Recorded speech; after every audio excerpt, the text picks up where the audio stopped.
మీలో కాదు, 5వ వచనం, 1వ అధ్యాయము 5వ వచనం. మీలో ఎవరికైనా జ్ఞానము కొదువుగా ఉన్న ఎడల, అతడు ఎవరిని అడగాలి? జ్ఞానం కొదువుగా ఉంటే ఐడియాలు చెప్పేవాళ్ళు బోల్డ్ మంది ఉంటారు. ఏదో కిరాతకుడు ఉన్నాడు అనుకో, పక్షి వేటగాళ్ళలో ఉంటారట లోకంలో. ప్రతి సహోదరుడు కిరాతకుడై తన సహోదరుని కొంప ముంచేవాళ్ళు ఉంటారన్నాడు. అంచె దినాల్లో అపాయకరమైన కాలం వస్తుందన్నారు. మనుషులు స్వార్థ ప్రియులన్నారు. దేవుడిచ్చే జ్ఞానము పవిత్రమైనది, యాకోబు చెప్పాడు 3వ అధ్యాయంలో. కనుక మీలో ఎవరికైనా జ్ఞానము కొదువుగా ఉన్న ఎడల వాడు దేవుణ్ణి అడగాలట. అది అప్పుడు అతనికి అనుగ్రహింపబడద్దట. జ్ఞానం లేకపోతే మూర్ఖత్వం ఉంటుంది. జ్ఞానం లేకపోతే కుటిలతో ఉంటుంది. జ్ఞానం లేకపోతే చెడుతనం ఉంటుంది. జ్ఞానం లేకపోతే జ్ఞానులు అనుకుంటాం. సామెతల గ్రంథం 3వ అధ్యాయములో 5వ వచనములో ఉంది. ఏమనంటే, నేను జ్ఞానిని కదా అనుకోద్దు, మీ స్వబుద్ధిని ఆధారం చేసుకోకు, నీ పూర్ణ హృదయముతో దేవుడైన యెహోవా ఉన్నాడని తెలుసుకో, ఆయన యందు నమ్మకం ఉంచు. చాలామంది అంటారు, మీ దేవుణ్ణి నమ్మితే ఏంటి లాభం? లాభం కావాలా? నువ్వే వ్యాపారం చేస్తున్నావు, లాభమా? యోనా చూశాడు లాభం. ఆ యోనా వాడలో వాడ తుఫాను కొట్టబడుతుంటే వాడు నిద్రపోతున్నాడంట. వాడ అడుక్కెళ్ళి అడుగు అరమరలో పడుకుని నిద్రపోతుంటే చీట్లు వేశాడంటే, ఎవడి గురించి ఇంత శిక్ష వచ్చింది? ఈ తుఫాను భగవంతుడు అంటే దేవుడు ఎందుకు రేపాడు? ఈ సముద్రంలో ఇంత అల్లాడిపోతుంది సముద్రం. మనం గమ్యం చేరుతామన్నది లేదు. వాళ్ళు దేవతలకు మొక్కారట, ఏటలను కూడా వేసేసుకున్నారు అందులో. కానీ ఆగట్లా, చీట్లు వేయండిరా అన్నారు. చీటు యోనా పేరు పడింది. అప్పుడు కూడా రిజర్వేషన్ రైల్వేకుంటే మనకి కాగితం ఉంటుంది, ఇతర టికెట్, చేతి టికెట్ కాదు. అలాగే పేరుందట వాళ్ళకి ఎక్కిన వాళ్ళు. నిజంగా వెతుక్కుంటూ వెళ్ళాడు వాడనాయకుడు. ఇలా నిద్రపోతా నీకేమొచ్చింది? లేచి నీ దేవునికి ప్రార్థన చెయ్యి. ఎంత మంచి మాట చెప్పాడో! అన్యుడైనా దేవుణ్ణి ఎరగిన వాడైనా దేవతలకు మొక్కుబళ్ళు చేసుకుని ఏటలను వేసుకున్నవాడు అడిగాడు, ఇలా నిద్రపోతా నీకేమొచ్చింది? మాకు వచ్చింది ఉపద్రవం, గజగజలాడుతున్నాం. కొన్ని గంటల నుండి మేమందరం ఏకైదులో, నువ్వు హాయిగా నిద్రపోతున్నావు. లేగో, నీ ప్రయాణం ఏంటి? నీ దేశం, నీ వ్యాపారం ఏంటి? వ్యాపారం ఎందుకు చేస్తారు? లాభం కోసం. మన ప్రాణానికంటే మించిన లాభం ఏదీ లేదు. మన చేతి పని దేవుడు ఆశీర్వదింటే, మనకి షుగరు బీపీ లేకుండా ఉంటే, నాకైతే లేదు షుగరు, కానీ లేకుండా ఉంటే ఏంటి? పట్టెడు అన్నం తింటాం. ఆరోగ్యమే మహా భాగ్యం అంట. కనుక దానికి మించింది లేదు. అదే లాభం అంట. నిజంగా వ్యాపారం ఏంటి అంటే, నీదే దేశం, నీ వ్యాపారం ఏంటి? ఎక్కడి నుంచి వచ్చావు చెప్పన్నాడు. నీ జనమేదో, ఈ సంగతి అంతా మాకు చెప్పన్నారు. వారితో ఇట్లా నేను హెబ్రీయుడను. ఈనాడు క్రైస్తవులు అంటాం మనం, దేవుణ్ణి నమ్మి. కనుక మేము కాపులు అంటున్నాం. అది తేడా. క్రీస్తు వాడను అనే ధైర్యం రావాలి. నేను ఎవరిని వాడను అంటాడు పౌలు గారు. తుఫానులో చిక్కుకుని 13 రోజులు. గత రాత్రి దేవదూత అపోస్తలుడైన పౌలు దగ్గరికి వెళ్ళి, నీవే కాదు, నీతో వాడలో ఉన్న 276 కూడా రక్షించాడు. నీతో కూడా ఉంటారు వీళ్ళు. మీరు గమ్యం చేరుతారు. ఎక్కడికి? ఏదో దీవికి. కైసరు ఎదుట నువ్వు నిలబడవలసి ఉన్నది అన్నాడు. కైసరు ఎదుట నిలబడాలి అంటే ఈ గండం గట్టెక్కాలి సముద్ర మధ్యలో. కానీ వాడ పగిలింది, చెక్కల మీద ఈదారు. 276 తల వెంట్రుకల్లో ఒక్కటి నశించదని పౌలు చెప్పాడు. చెప్పిన మాట దేవుడు నెరవేర్చాడు. దేవుని స్తోత్ర. తన సేవకుని మాట రూఢిపరచువాడు. యెషయా చెప్పాడు, దేవుడు పరిశుద్ధ సేవకుడైన యేసు నామము ద్వారా సూచక్రియల మహత్కార్యములు చేయుటకు ఆయన చెయ్యి చాచుంది అని అపోస్తులు ఎరిగి సువార్త ప్రకటించారు. వారు కూడి ఉన్న స్థలం అదిరింది. నువ్వంత క్రితం దొంగవేమో, వ్యభిచారివేమో, తాగుబోతువేమో, తిట్టిబోతువేమో, నరహంతకుడువేమో, నీ భార్య బిడ్డల్ని బాధ పెట్టి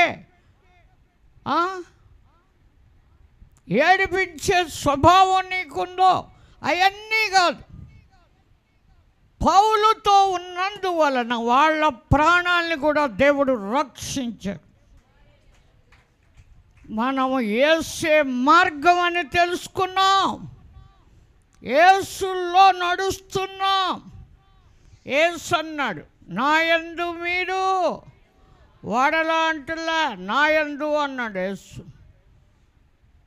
ఇందాక మా కోడలు 3వ ఆవిడ నవ్వుగారి భార్య పాడింది, అంతా నీదే అని తెలుసుకుంటుని, జగమంతా నీదే అని తెలుసుకుంటు.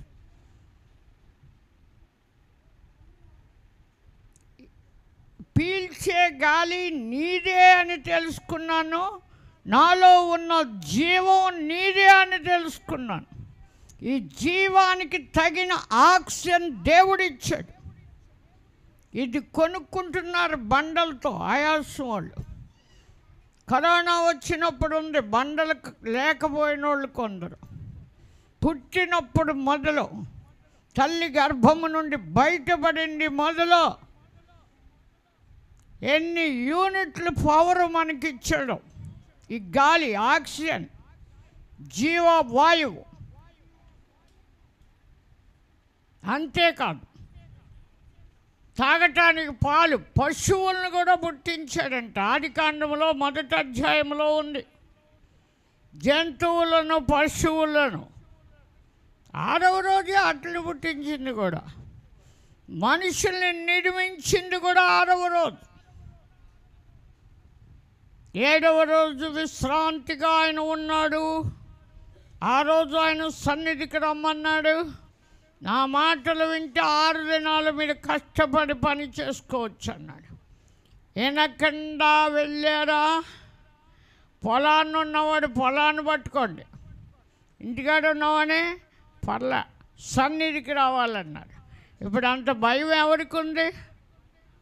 చనిపోయిన వాళ్ళు, బతికిన వాళ్ళు కూడా రావటం చాలా కష్టం. ఇలాగే యుద్ధానికి యెహోషువపాతు కాలములో వెళ్ళినప్పుడు మోసుకుని రాగలిగినంత బంగారం, ప్రశస్తమైన నగలు, డబ్బు మోయగలిగిన దానికంటే ఎక్కువ మోసుకొచ్చాడట. బెరాకా లోయలో దేవుని స్తుతించటానికి సమకూడారంట మహాసైన్యముగా. శత్రువులు 4 దేశాలు వాళ్ళు యుద్ధానికి వచ్చి ఇజ్రాయెల్ దేశం మీదకి మోహరించారని 3 దేశాల వారి ముందే పొంచి ఉన్నారని, 4వదిగా సిరియనుల దండులోంచి సిరియన్లు అనేకులు మహాసైన్యంగా వస్తున్నారని యెహోషువాపాతుకు చెప్పితే మహాదేవునికి ప్రార్థన చేశాడు. ఆ ఒక్కని ప్రార్థన, ఆ ఒక్కని తలంపు కలిగించిన దేవుడే విజయాన్ని ఇచ్చాడు. ఒక్క యెహోషువాపాతు రాజు మనస్సు దేవుని మీద ఆనుకుని ఉపవాస దినాన్ని చాటించాడు. యెరూషలేము యూదా వారలారా, మీరు ఉపవాస దినం ఫలానా కొత్త సాలు కట్టించావు, అక్కడికి రండి అని. వాళ్ళ భార్యలే కాదు, పసిపిల్లల శిశువులతో కూడా వచ్చారట. ఎందుకంటే భర్త పోతే అనాథ అవుద్ది యుద్ధంలో. వాళ్ళకి తెలిసింది కనుక రాజాజ్ఞ శిరస వహించి వచ్చారు అందరూ. రాజు ప్రార్థన చేస్తున్నాడు. ఈ లోపల దేవుని ఆత్మ దిగింది ఒకరి మీదకి. యెహోషువాపాతు రాజా, యూదా వారలారా, యెరూషలేము నివాసులారా, మీరందరూ ఆలకించండి. యెహోవా సెలవిచ్చినదేమనగా, ఈ గొప్ప సైన్యానికి భయపడకుడి, జడియకుడి. ఈ యుద్ధం మీరు కాదు. అబ్బా, దేవుడు జరిగిస్తాడా? దేవుడు రోగాలు బాగా చేస్తాడా? దేవుడు దెయ్యాలను ఎలగొడతాడా? దేవుడు అన్నం వెళ్తాడా? ఓరిగాల్లో దీపం ఎట్టి దేవుడా నీ మహిమ అంటే అన్నారు. వెనక కిరసనాల లైట్లు ఆరిపోయినాయి, కానీ ఇప్పుడు కరెంట్ లైట్లు స్విచ్ ఆరిపోతేనే కానీ ఆరవు. అవునా? ఇదైనా కట్ అయిపోవచ్చు, ఎక్కడైనా లైన్ తెగి. మన దేవుడు వెలిగించినప్పుడు వారు వెలుగుగానే ఉంటారు. దేవుని స్తోత్ర. నిజమైన వెలుగు ఉండెను, అది లోకంలోనికి వచ్చి నిజమైన వెలుగు దేవుడు. ఆ వెలుగుకు ప్రతిగా ఈ లోకంలో మనందరి దీపాలు వెలిగించటానికి యేసు వచ్చాడు. ఆయనలో జీవముండెను, అది మనుషులకు వెలుగై ఉన్నదట. ఏమైంది? వెలుగైంది. జీవము గల దేవునిలో నుండి నరుడుగా వచ్చిన యేసు చనిపోయిన లాజరు 4వ రోజు సమాధి దగ్గరికి వెళ్ళి, లాజరు బయటికి రమ్మని పిలవటానికి ముందు రిక్వెస్ట్ తండ్రిని అడిగాడు. అడగటానికి తలెత్తగానే ప్రార్థన ఆలకించే దేవుడు కుమారునితో చెప్పాడు, లేచాడు. ఎవడో లాజరు. అది సహవాసం, అది సహవాసం పౌలుకుంది. సముద్రం మధ్యలో ఉన్న దూతను పంపించి, భయపడుకో, కైసరు ఎదుట నిలబడాలి సాక్షిగా. నువ్వు ఈ సముద్రంలో ఏమి మునిగిపోవు. నీవే కాదు, 276 నీకు ఇచ్చాను అన్నాడు. ఈనాడు వచ్చాడు పాపం, దేవుడు ఉన్నాడని మీకు ప్రకటిస్తున్నాం. బాధల్లో నుండి విడిపించాడు, వేదనల్లో నుండి విడిపించాడు, రోగాల్లో నుండి విడిపించాడు. మనుషులకు అసాధ్యమైనప్పుడు సాధ్యము అని చెప్పిన దేవుని సన్నిధికి మీరు ఊరికే వచ్చిన వారు కారు. ఊరికే వచ్చారు ఎవరైనా? వాళ్ళు ఊరికే వచ్చారు. ఇన్ని సంవత్సరాల నుంచి ఊరికే వచ్చిన వారు కాదు. దేవుని వాక్యం పెట్రోల్ వంటిది బండికి. ఆ బండి అయినా పాడవద్దు, కానీ ఈ బండి దేవుని. మీ దేహము దేవుని వలన మీకు అనుగ్రహింపబడి మీలో ఉన్న పరిశుద్ధాత్మక ఆలయం అని మీరు ఎరగరా? పరిశుద్ధాత్మకి ఆలయంగా ఉండాలి. బూతులకి కాదు ఈ దేహం, సరసోక్తులకి కాదు, పోకిరి మాటలకు కాదు. వైలుగా నడటానికి కాదు మనకిచ్చింది కాళ్ళు, దేవుని సన్నిధికి రావటానికి. నీవిచ్చిన కాళ్ళతో నీ యొద్దకు వస్తాను, నీవిచ్చిన చేతులతో నేను ఘనపరచదనయ్యా. పాటలు పాడి చప్పట్లు కొట్టి ఉన్నాడు దేవుడని. మనమే చప్పట్లు కొట్టకపోతే నదులు చప్పట్లు కొడతాయి అంట. అవి కొడతాం మొదలెడితే మనలాగా ఉద్యమం ఎక్కువైపోతే ఏటిగట్లాగా గోదావరికి ఊడిసించేలన్నీ ఏమైపోతాయి, పాడైపోతాయి. అవి కొడతాం కాదు, మనం కొట్టాలి. మనల్ని తన స్వరూపమందు తన పోలిక చొప్పున చేసుకొని మన నాసికారంధ్రములో నరులకు ఊపిరి ఊదినవాడు ఆయన. అదే ఊపిరి లాక్కోలేక ఆయాసంతో కొందరు బాధపడుతున్నారు. మనల్ని పీల్చుకుంటాం, మనకు తెలియదు. ఈ శ్వాస ఏ అని పీల్చుకుంటుంది, సు అని వదిలేస్తుంది. శ్వాస నిశ్వాసలే యేసును సాక్ష్యమిత్తనే. ఎన్ని సంవత్సరాలు నువ్వు ఉన్నావో ఇక్కడ కరెంటు వేసాం, ఇవన్నీ వాడుతున్నాం, దానికి మీటర్ తిరుగుతుంది, వెళ్తుంది, ఎన్ని యూనిట్లు లాగింది. నువ్వు పుట్టింది మొదలుకొని భూమి మీద పడింది మొదలుకొని ఇప్పటి వరకు ఎంత గాలి తీసుకున్నావో, దేవుడు మొలిపించిన ఆ యొక్క విత్తనాలు ఫలాలు ఎన్ని తిన్నావో నీతోట అనుకుంటున్నావు. నీవే ఆయన సొత్తు, నిన్ను పెంచవలసింది ఆయన. కూర మొక్కలు ఇచ్చాడట, నేల నుండి మొలిపించి. సముద్రపు చేపలు, ఆకాశ పక్షులు, నేల మీద పాకే ప్రతి జీవికి జీవాన్ని ఇచ్చిన దేవుడు. ఇంతవరకు నీ పోషకుడని తెలుసుకో. నీలో మంచి అవయవాల్లోనూ నిర్మించిన వాడు దేవుడు. ఇంత అన్నం పడేసావంటే జీర్ణాశయంలో, కానీ మంచినీళ్ళు తాగితే బ్లడ్ అంటే రక్తంగా తయారవుతుంది. ఆహారం నరాల్లో గుండెల్లో గదుల్లోకి వెళ్ళి ఫిల్టర్ చేసి బ్లడ్ మనకి శరీరానికి పంపించి, ఒక పక్క చెడ్డది మలినం, ఒక పక్క మంచిది ఫిల్టర్ చేసి. ఈ రకంగా కిడ్నీలు, ఈ రకంగా లివర్, గుండె, అండాశయం, కిడ్నీలు, గొంతు, స్వరం, ఇవన్నీ దేవుని మహాకృపను బట్టి తల వెంట్రుక కూడా నీరు, రక్తం, గాలి పంపుతూ ఉన్నాడు. పుట్టింది మొదలుక అంత గొప్ప దేవుణ్ణి కొనియాడాలి మనం. వినండి, కీర్తన గ్రంథం 111లో ఉంది, యెహోవా క్రియలు గొప్పవి అంట. మట్టితో నరుని చేశాడు, అదెంత గొప్ప. చెక్కతో చేయలా, బొమ్మవుదు, నేల మట్టితో నరుని నిర్మించి వాని నాసికారంధ్రములో జీవవాయు ఊదగా నరుడు జీవాత్మ అయ్యాడట. దైవాత్మలో నుండి జీవాత్మ వస్తే మనం జీవిస్తున్నాం.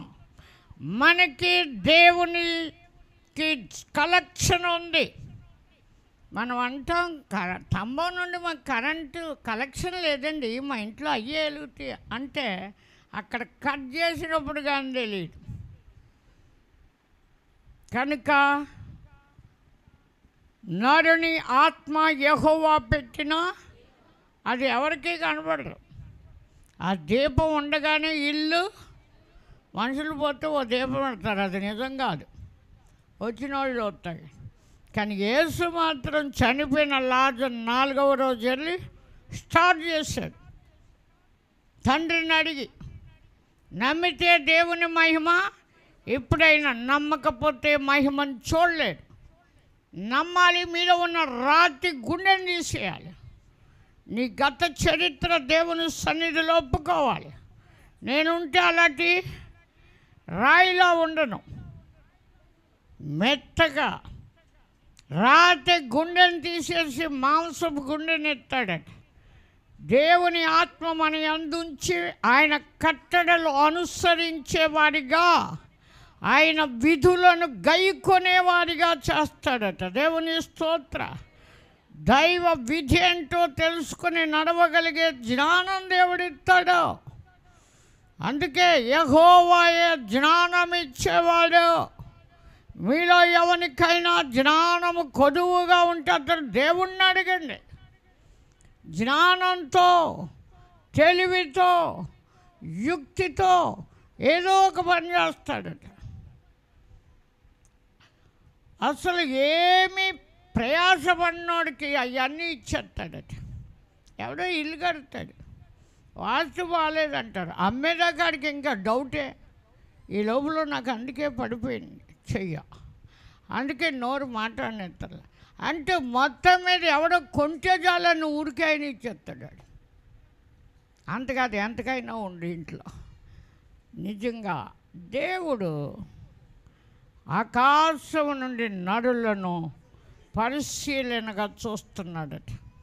ఆడ ఇల్లు కట్టేటప్పుడు ఎంత పాటలు పడ్డాడో, ఎంతమంది దగ్గర తెచ్చాడో అన్నీ అడిగిన దేవుడు. ఉంటే బయటరా అంటే ఉండవు. నిలవరమైన పట్టణం ఏ నడులకు భూమి మీద లేదు. 120 ఏళ్ళంటే అంతగా బతికితే, డొల్లి బతికితే ఎన్ని సంవత్సరాలు? 70 అన్నాడు. అధిక బలం ఉంటే 80 అన్నాడు మోషే. 120 సంవత్సరాలు బ్రతికాడు. నాలుగైనా 120 బతుకుతారనలే, ఎందుకో 80 పెట్టేశాడు ఆయన. వినండి, 90వ అధ్యాయంలో చెప్పాడు కీర్తన.